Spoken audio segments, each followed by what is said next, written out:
આ તરફ સુરતમાં હિન્દુ બનીને રહેતો બાંગ્લાદેશી ઝડપાયો છે। બનાવટી ડોક્યુમેન્ટ બનાવી દીધા, હિન્દુ નામ ધારણ કરી લીધું અને સુરત જેવા શહેરમાં એ બિંદાસ રહે છે। સુરત એસઓજીની ટીમે આરોપી મુસીબુલને ઝડપી પાડ્યો છે। આરોપી મુસીબુલ ઉર્ફે રાજ ઉર્ફે પ્રદીપ, જેનું આ નામ રાખ્યા રાજ, જ્યાં મેળ પડે ત્યાં પ્રદીપ, બે અલગ અલગ નામ ધારણ કરી દીધા। આધાર કાર્ડ પણ મળી આવ્યું। આરોપી છેલ્લા 14 વર્ષથી અહીંયા સુરતમાં રહેતો હતો। એસઓજીએ આરોપી પાસેથી આરસી બુક પણ જપ્ત કરી છે।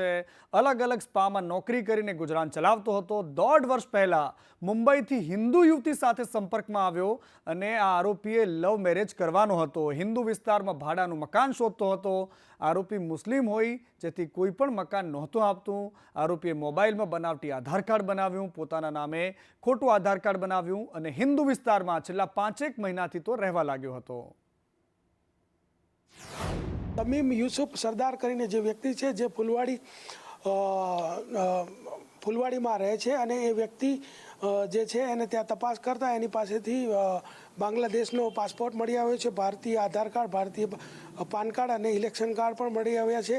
रांदेर में पण एक व्यक्ति मुस्लिम छे जे हिंदू नाम धारण करीने रहे छे, तो त्यां अमे तपास करी तो अमने ख्याल आव्यो कि मुसीबुल मकबूल शेख करीने जे 26 वर्षनी उंमरनो व्यक्ति छे जे रांदेर में श्रीकोन विंग्स केनाल रोड जहांगीराबाद खाते पोते प्रदीप सुजय क्षेत्रपाल नाम धारण करीने रहे छे, तो एना बंने आधार कार्ड हिंदू और मुस्लिम बंने आधार कार्ड जप्त करीने एने बोगस डॉक्यूमेंटनो एक गुनो दाखल करवामां आवेल छे। अनेक महत्वपूर्ण समाचार सूरतथी आवी रह्या छे। सूरतना सचिन मगदल्ला विस्तारमां एक स्कूल वान पलटी मारी गई छे અને એમાં એક વિદ્યાર્થીનીનું મોત થયું છે। સુરતના સચિન મગદલ્લા હાઈવે પરની આ ઘટના છે કે જેમાં સ્કૂલેથી પરત આવતી સમયે સ્કૂલ વાને પલટી મારી અને પલટી મારતા જ વિદ્યાર્થીનીનું મોત થયું છે। એમાં કેટલા વિદ્યાર્થીઓ હતા, અન્ય કેટલા લોકો ઘાયલ થયા છે, એ તમામ વિગતો આવવાની બાકી, પરંતુ સૌથી મોટી વાત અહીંયા એ છે કે એક વિદ્યાર્થીનું મોત થયું છે। એસીપી ડીસીપી સહિતના અધિકારીઓ ઘટના સ્થળે પહોંચ્યા છે।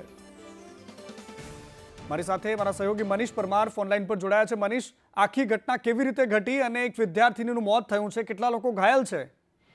जी बिल्कुल, बात करिए तो सूरतना सचिन मगदल्ला हाईवे पर से जहां एक स्कूल वाहन से पलटी मारवानी घटनानी सामे आवी छे। घटनानी अंदर बात करिए तो एक विद्यार्थीનું કરુણ મોત નીપજ્યું છે, જ્યારે 4 વિદ્યાર્થીઓ ગંભીર રીતે ઘાયલ થયા છે। સમગ્ર મામલાને લઈને ઉચ્ચ કક્ષાના અધિકારીઓ છે તે અત્યારે ઘટના સ્થળે પહોંચી રહ્યા છે, પરંતુ મહત્વની વાત એ છે કે આ સચિન મગદલ્લા હાઈવે હોય છે અને સૌથી બીજી હાઈવે હોય છે અને સૌથી વધારે ટ્રકો અને જે ભારી વાહનો જતા હોય છે, ત્યારે આ રીતની ઘટના બનતા અનેક સવાલો ઉભા થઈ રહ્યા છે। સાથે જ વાત કરીએ તો આ વિદ્યાર્થીની જે કહેવાય કે જે સ્કૂલ વાન હતી એ સ્કૂલ વાન ચાલક જે ગફલતભરી રીતે વાહન આંકી રહ્યો હતો કે અન્ય કોઈ રીતે અનેક સવાલો ઉભા થઈ રહ્યા છે। ઘટનાને લઈને અત્યારે ઉચ્ચ કક્ષાના અધિકારીઓ છે તે ઘટના સ્થળે પહોંચીને વધુ તપાસ હાથ ધરી રહ્યા છે। જી મનીષ, આપનો આભાર। પરંતુ ઘણા બધા સવાલોની સાથે એક ચિંતા પણ છે, કારણ કે જે મા બાપ પોતાના બાળકોને એ સ્કૂલ વાન ચાલકના ભરોસે સ્કૂલ સુધી મોકલે છે અને એને કદાચ સ્વપ્ને ખ્યાલ નહીં હોય કે એનું બાળક પાછું ના આવે, આ પ્રકારની ઘટનાઓ ખૂબ જ દુઃખદ છે। સ્કૂલ વાનના સંચાલકો, સ્કૂલ વાન જે ચલાવનારા ડ્રાઈવરો છે, એમની બેદરકારીના કારણે આ પ્રકારની ઘટનાઓ વારંવાર ઘટે છે। અનેક સ્કૂલ વાનોને આપણે ઊંધી પડતા જોઈ છે। એના સીસીટીવી દ્રશ્યો જ્યારે સામે આવે છે ત્યારે એની ભયાનકતા સમજાય છે। વડોદરામાં એક બાળકી ચાલુ વાનમાંથી નીચે ટપકી ખાઈને પડી જાય છે, ત્યાં સુધીને સ્કૂલ વાનના ચાલકને ખબર નથી કે એની વાનમાં શું થઈ રહ્યું છે અને કેવી રીતે હંકારતો હશે કે સ્કૂલ વાન આખી પલટી મારી ગઈ। શું અકસ્માત થયો કે પછી એની બેદરકારીના કારણે આ દુર્ઘટના ઘટી છે કે જેમાં એક વિદ્યાર્થીનીએ પોતાનો જીવ ખોયો છે? અને આ તરફ બેટ દ્વારકામાં ડિમોલિશનની કામગીરી યથાવત છે। છેલ્લા 5 દિવસથી દ્વારકામાં ઓપરેશન જય શ્રી કૃષ્ણ ચાલી રહ્યું છે, ડિમોલિશન ચાલી રહ્યું છે। સતત આજે 6થો દિવસ છે અને 6થા દિવસે પણ ભીમસર તળાવ વિસ્તારમાં દબાણો હટાવવામાં આવ્યા। 6 દિવસમાં 350 કરતાં પણ વધારે દબાણો હટાવવામાં આવ્યા છે। કુલ 1 લાખ ચોરસ મીટર જેટલી સરકારી જમીનને ખુલ્લી કરાઈ છે। અને આ તરફ ગૃહ રાજ્યમંત્રી હર્ષ સંઘવીએ પણ ટ્વીટ કર્યું છે. એમણે કહ્યું છે કે 314 જેટલા રહેણાંક મકાનો હતા, 9 જેટલી કોમર્શિયલ બાંધકામ હતા અને એની સાથે સાથે 12 જેટલા ધાર્મિક દબાણો પણ હતા કે જેને દૂર કરાયા છે. સરકાર દ્વારા દબાણો દૂર કરવામાં આવ્યા છે. ₹53 કરોડના મૂલ્યની આ જગ્યા છે, જમીન છે, જેને ક્લિયર કરવામાં આવી છે. છેલ્લા 5 દિવસની આ કામગીરીને આજે 6થો દિવસ ચાલી રહ્યો છે. અને ક્યારેક ક્યારેક દબાણ હટાવવાના નામે મહીસાગરનું તંત્ર જે કામ કરે છે, જે સાંભળીને તમે પણ માથું ખંજવાળતા થઈ જશો. અહીંયા આવાસ બનાવી દેવામાં આવ્યા. એ સરકારી આવાસની જગ્યા પર તંત્રએ નોટિસ ફટકારી દીધી. લુણાવાડાના કોટેજ પાછળ આવેલા આવાસોને નોટિસ ફટકારી. આવાસ મંજૂર કરેલ જગ્યા પર હવે દબાણ દૂર કરવા માટે તંત્ર પહોંચી ગયું. જેસીબી મશીન દ્વારા ઝૂંપડાઓને તોડી પાડવામાં આવ્યા છે. પરિવારો વેરો ભરે છે. આકારણી સહિતના દસ્તાવેજો રજૂ કર્યા છે. નોટિસ બાદ દબાણ દૂર કરવામાં આવતા પરિવારો બેઘર બન્યા છે. કડકડતી ઠંડી વચ્ચે આ સામાન્ય પરિવારોની પીડા કોણ સમજશે? પણ અમે આ જોયેલ છે કે આ સરકારી જમીનમાં મકાન બનાવેલ છે અને એમની જમીન પાછળના ભાગે છે. એમનું સિટી સર્વેનું એવું કેવું છે. એમાં સર આમાં આવાસ સરકાર મંજૂર કરતી હોય છે, પૈસા પણ સરકાર આપતી હોય છે. તો એની દેખરેખ કરવામાં નહીં આવી હોય, કેવી રીતે તકતી લગાવવામાં? એક અરજદારની પણ જવાબદારી છે ને કે અમારે જમીન અમારા મકાન બને છે કરેક્ટ જમીનમાં બનાવે. આ તો એમની જવાબદારી છે ને, સરકારની તો જવાબદારી છે કે સરકાર દ્વારા પણ એક લોકેશન ટ્રેક કરવામાં આવતું હોય છે. જે તે સમયે એ દરમિયાન સરકારી જ કર્મચારી આવ્યા હશે ને ત્યાં અમે તો આને એમાં તો અમે આગળ પણ જોઈ લઈશ કે કઈ રીતે આ થયેલ છે. પણ અત્યારે તો અમે પ્રથમ દૃષ્ટિએ જોયેલ છે કે આ સરકારી જમીનમાં છે.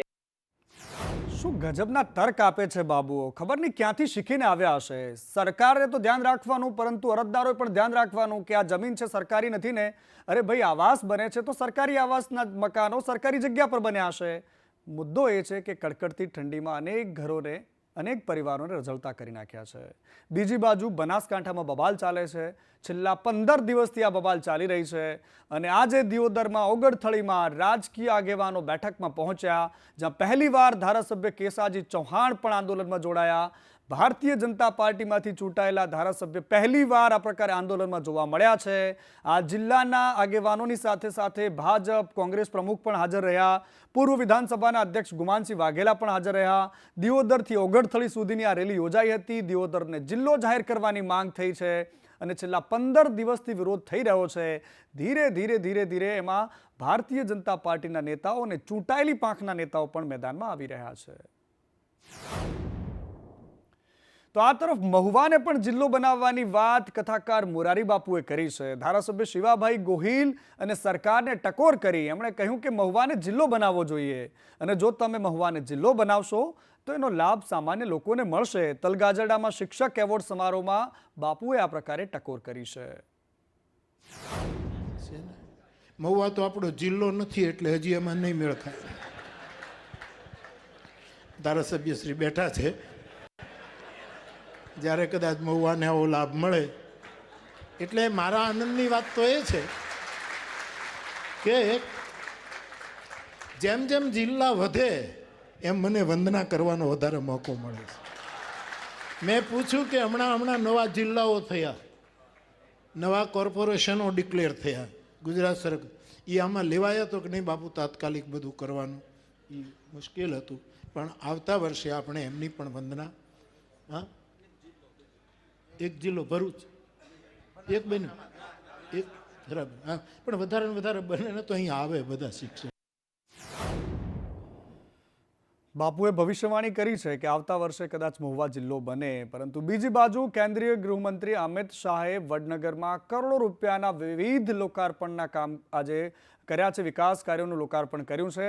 298 કરોડના ખર્ચે નિર્મિત વિશ્વના બીજા સૌથી મોટા આર્કિયોલોજીકલ એક્સપિરિયન્સનલ મ્યુઝિયમનું અહીંયા આજે 72 કરોડમાં બનેલું જે મ્યુઝિયમ છે પ્રેરણા સંકુલ, અને ₹33 કરોડમાં બનેલા સ્પોર્ટ્સ કોમ્પ્લેક્સનું અમિત શાહે લોકાર્પણ કર્યું. પ્રેરણા સંકુલના વિદ્યાર્થીઓ અને વાલીઓ સાથે સંવાદ બાદ સાયન્સ કોલેજમાં જાહેર સભાને સંબોધન કર્યું, અને જેમાં પ્રધાનમંત્રી નરેન્દ્ર મોદીની આ જન્મભૂમિ પર અમિત શાહે કેટલીક મોટી વાત પણ કરી. મ્યુઝિયમ न केवल वडनगर के पुरातन होने का बोध देता है, वडनगर के हर समय समयांतर में संस्कृति, व्यापार, नगर रचना, शिक्षा और शासन के भी कई सारे कंट्रीब्यूशन को, योगदान को उजागर करता है। વડનગરને લગભગ 403 કરોડ રૂપિયાની વધુના વિકાસ કામો કેન્દ્રીય ગૃહ અને સહકારિતા મંત્રી શ્રી અમિતભાઈ શાહ સાહેબના વસ્તે મળ્યા છે. આપણું આ વડનગર ગુજરાત અને ભારતની પ્રાચીન નગરીઓના ઇતિહાસમાં સુવર્ણ અક્ષરે અંકિત છે. वडनगर आज नया रूप ले रहा है, जैसे इस लघु चित्र में इसी के पूर्व दिखाया गया। पिछले 2500 साल में जिसकी प्रमाण है, अगर प्रमाण 2500 साल की है, निश्चित रूप में यहाँ सभ्यता उसकी कई साल पहले, मैं 1000 भी कह सकता हूँ, कई हजार भी कह सकता हूँ, ऐसे हजारों साल की पुरानी एक सभ्यता की केंद्र बिंदु में हम सब लोग उपस्थित है। और વાત કરવી છે ગીર સોમનાથની. ગીર સોમનાથ જિલ્લાના દરિયાકાંઠા વિસ્તારમાં પ્રવાસનને વેગ મળે તે માટે સરકાર કામ કરી રહી છે, પરંતુ ગીરના અહેમદપુરા માંડવી બીચ પર પ્રથમ વખત 3 દિવસના બીચ ફેસ્ટિવલનું આયોજન કરાયું છે, જેમાં આગામી 24, 25 અને 26 જાન્યુઆરીના રોજ અહીંયા બીચ ફેસ્ટિવલ અંતર્ગત રંગારંગ કાર્યક્રમનું આયોજન કરાયું છે. સમગ્ર આયોજનને લઈને જિલ્લા કલેક્ટરે તંત્રના તમામ વિભાગો સાથે રાખીને સ્થળનું નિરીક્ષણ કર્યું.